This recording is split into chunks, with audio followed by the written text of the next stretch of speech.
the pleasure to present to you Dr. Martin Luther King, Jr.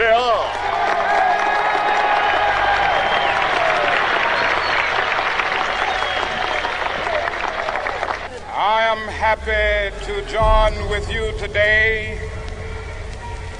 in what will go down in history as the greatest demonstration for freedom in the history of our nation.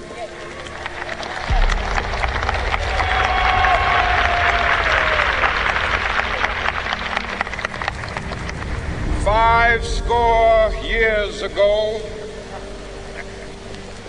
a great American in whose symbolic shadow we stand today signed the Emancipation Proclamation. This momentous decree came as a great beacon light of hope to millions of Negro slaves who had been seared in the flames of withering injustice. It came as a joyous daybreak to end the long night of their captivity. But 100 years later, the Negro still is not free. 100 years later, the life of the Negro is still sadly crippled by the manacles of segregation and the chains of discrimination. 100 years later, the Negro lives on a lonely island of poverty.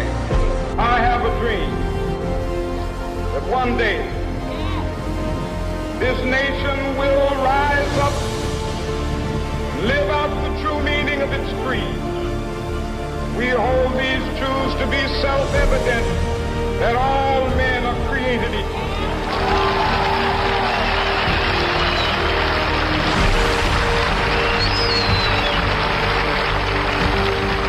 I have a dream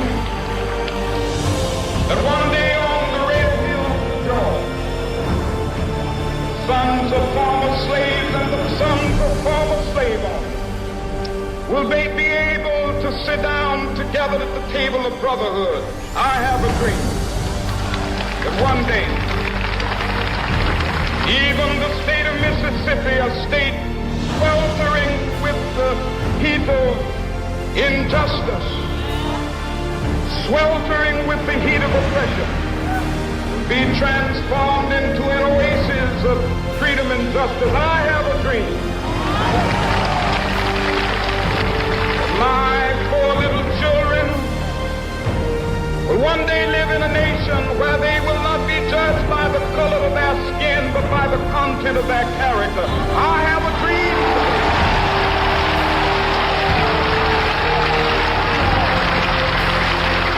I have a dream that one day, down in Alabama, with its vicious races, with its governor having his lips dripping with the words of interposition and nullification.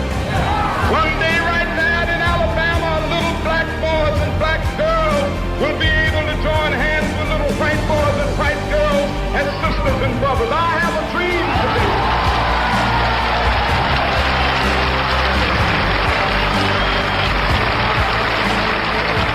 I have a dream that one day every valley shall be exalted.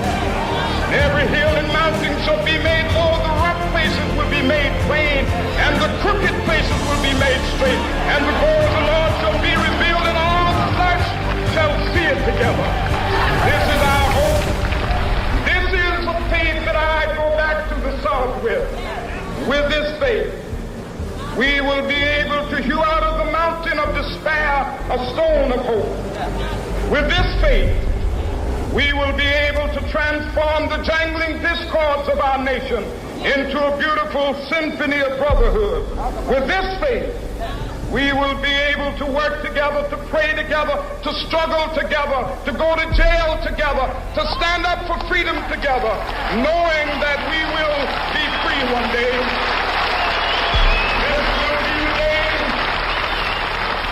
This will be the day when all of God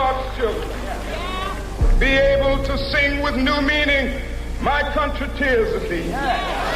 Sweet land of liberty, of thee I sing. Land where my fathers died, land of the pilgrim's pride. From every mountainside, let freedom ring. And if America is to be a great nation, this must become true. So let freedom ring. From the prodigious hilltops of New Hampshire, let freedom ring. From the mighty mountains of New York, let freedom ring. From the heightening Alleghenies of Pennsylvania, let freedom ring. From the snow-capped Rockies of Colorado, let freedom ring. From the curvaceous slopes of California.